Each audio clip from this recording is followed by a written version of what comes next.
The rush hour train was a steamy, claustrophobic hell, bodies pressed tight. Then I saw her, a flame-haired woman absorbed in her paper, her body an unwilling, then shockingly willing, magnet against mine. When her fingers subtly hooked into my jeans, pulling me back as I tried to shift away, I knew this was no accident. It was an invitation to a game I never thought I'd play, especially not in a carriage full of oblivious commuters. Welcome to Hidden Love Stories, where the most ordinary settings can become the stage for the most audacious and secret transgressions. Today's true story plunges us into the heart of a crowded rush hour train, where an accidental touch ignites an electrifying, illicit encounter between two complete strangers. How far can a silent dare go in public? If you're drawn to narratives that explore the thrilling edge of forbidden desire, please like this video and subscribe. Your support allows us to keep sharing these raw, unfiltered confessions. The following story contains highly mature themes. Listener discretion is strongly advised. My name is Ethan. It was rush hour, and the train was a suffocating, swaying beast, as always. Usually I despise it with a passion. Squeezed into a corner, my hand desperately clinging to the greasy handrail above, I was a sardine in a can of weary commuters, men and women coming home from work or shopping or whatever mundane errand had dragged them into this shared misery. I could feel anonymous arms, knees, elbows, and unseen backs pressing against me from all directions, crowding me so tightly I could barely breathe. Around me, people were lost in newspapers or magazines, staring blankly out the grimy windows, or talking in hushed, tired tones, all attempting to mentally escape the sheer physical discomfort we all endured. Every bump and lurch of the subway car sent a ripple through the packed mass, and I was forced to sway with them, a reluctant participant in this human tide. It was all I could do to maintain my grip on the rail, yet I felt like if I dared let go, I'd still remain upright, held precariously in place by the sheer flood of bodies surrounding me. It was in this compressed, uncomfortable state that the train groaned into Cortelu Station. At this stop, as at every stop, I silently, fervently hoped a significant number of people would disembark and ease the crushing pressure. I watched a few file out with a sigh of relief, but it was never enough. Then, inevitably, more began to pour in, then even more. I gritted my teeth as they relentlessly forced themselves into the already overstuffed car, compressing us all even further, the collective scent of damp coats and stale perfume becoming almost unbearable. Finally, the doors hissed closed, and we began moving again, somehow even more packed than before. It was only after we had been lurching along for a while, lost in my own thoughts of escape, that I became acutely aware of the woman directly in front of me. She was, even from the back, undeniably attractive, seemingly absorbed in the newspaper she was reading. Her long, vibrant red hair cascaded over the shoulders of a forest green blouse, and my eyes, against my better judgment, flickered down to see her slender figure hugged by a light black skirt that ended just above her knees. She was facing away from me, and I realized with a sudden, sharp jolt of awareness that the relentless pressure of the crowd had positioned us so that my body was now pressed almost intimately against the soft curve of her backside. My mind raced. I tried to look away, to focus on anything else, to not think about the inherent awkwardness, the unwelcome intimacy of the situation. She didn't seem to have noticed, or if she had, she gave no outward sign. Yet as the train continued its jerky, swaying journey along the tracks, I found myself being involuntarily pushed closer to her again and again with each lurch. I could distinctly feel the soft, yielding curves of her silhouette through the thin fabric of her skirt against the front of my body, and with every significant bump, I was pressed more firmly against her. It wasn't hard for my mind, starved for any kind of stimulation in that dreary commute, to imagine a very different scenario, one without the frustratingly thin layers of clothing separating us. I glanced down at her again, then tried desperately to focus on a faded cigarette advertisement on the wall as I was bounced into her once more, then again. She shifted slightly then, a subtle, almost imperceptible movement, but her hip brushed against a part of me that was decidedly not a public transit-appropriate part. It was too much. Despite my frantic efforts to remain composed, to appear nonchalant, I felt an immediate, betraying rush of nervousness as my body responded with an embarrassing, undeniable life of its own. A thin sheen of sweat broke out on my face as the horrifying realization dawned. She might notice. She could feel me pressed against her, feel my involuntary reaction, and realize the true nature of our proximity. I bit my lip hard, trying to will my rebellious body to calm down, bracing myself for her inevitable reaction. A disgusted glare, a sharp elbow, perhaps even a loud accusation. Yet, astonishingly, nothing happened. She continued reading her newspaper, her shoulders relaxed as I was repeatedly, if gently, bounced against her, as if nothing out of the ordinary was occurring. She had to have noticed. It was impossible not to. Maybe she hadn't, was the only desperate thought I could cling to. Maybe she would simply think it was just an accidental bump in the crowded car, and I'd somehow get away with this mortifying situation. I felt a small wave of relief wash over me, but I quickly decided not to push my luck. I had to end this, to create some distance before it got completely out of hand.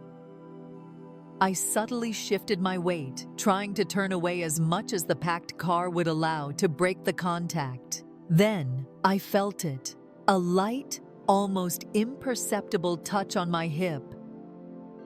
A hand, her hand, had deftly tucked a single finger into the side pocket of my jeans, and then, with a gentle but unmistakable pressure, she pulled me back until I was facing her directly again. My body pressed even closer than before, the length of our torsos now in undeniable contact. The woman, Scarlett, as I would later learn her name to be, glanced up from her newspaper, her vivid blue eyes, startling in their intensity, locked on mine for a charged, heart-stopping second.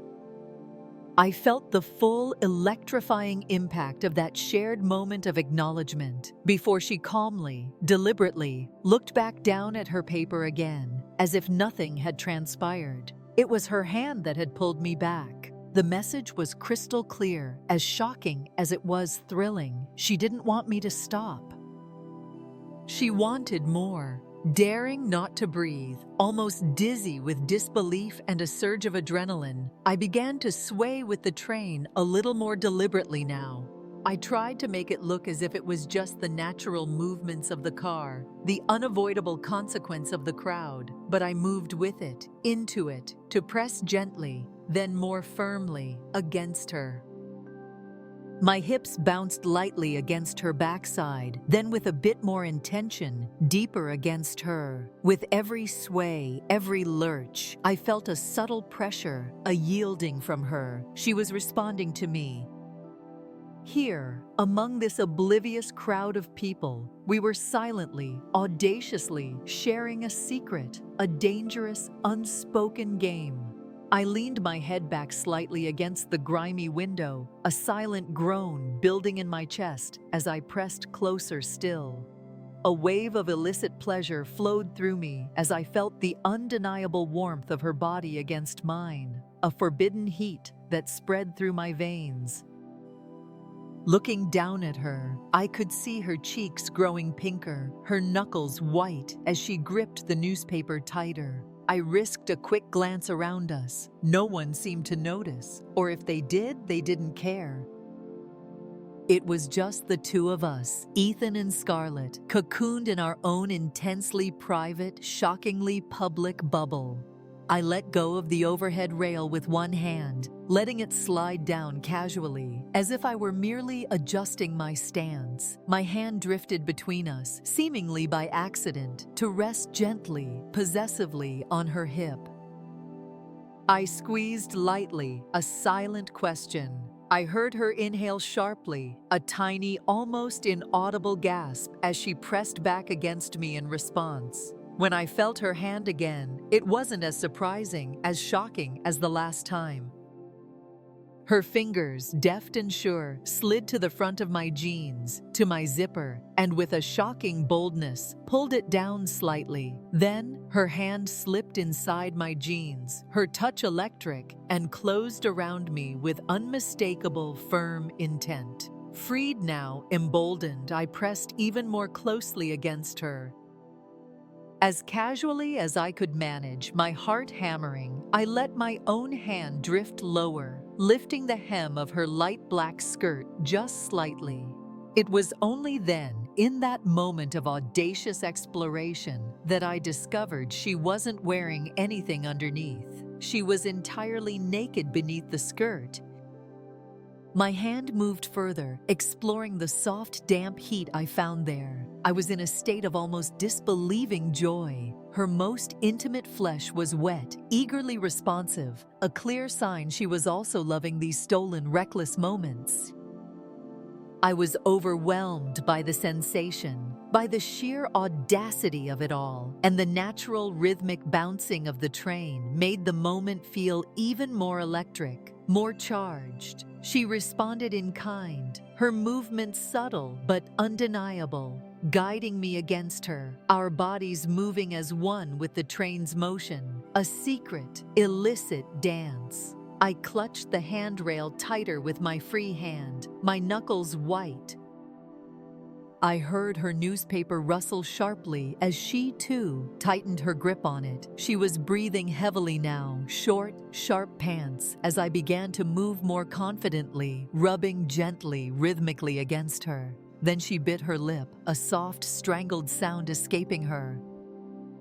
I felt her body tense in a familiar rhythm as she reached her peak, the subtle shudders vibrating against me, and the intense sensation sent me hurtling over the edge as well. I couldn't hold back a soft sound of my own as I reached my own climax, a muffled groan lost in the cacophony of the train. We were pressed tightly together, shuddering in unison, surrounded by a sea of oblivious people. But in that moment, we didn't care about anything else in the world. The train gave off a mournful whine as it began to pull into the next station. I flushed with a sudden, drenching panic as I hurried to adjust myself, to zip up, to erase any evidence of our transgression. Her hand, a moment later, smoothed her skirt back into place with a practiced, almost nonchalant movement. We managed to arrange ourselves, to compose our features into masks of bored indifference, just in time as the train came to a complete stop and the doors hissed open. People began to file out, and others to push their way in. The woman, Scarlett, turned away from me then, and I heard the distinct rustle of paper. Then, with a quick, furtive movement, she tore off the edge of her newspaper. She slipped the small piece of paper into my hand as she looked up at me one last time, her expression now calm and entirely neutral. But I saw, or perhaps I imagined, a fleeting flicker of shared amusement, of triumph in her brilliant blue eyes for the briefest of moments. Then she turned and walked out with the others, disappearing into the throng on the platform. I looked down at the crumpled piece of paper she had given me. It had a hastily scribbled message on it, in elegant feminine script. "I'll be on this train next Tuesday. Hope you will be too. Below it, a tiny, almost invisible smiley face. I guess rush hour isn't so bad after all, I thought, a slow, disbelieving smile spreading across my own face. A chance encounter on a crowded train, a silent dare, and an act of shocking public intimacy. What will Ethan do next Tuesday? Will this be a one-time transgression or the beginning of a dangerous, thrilling affair?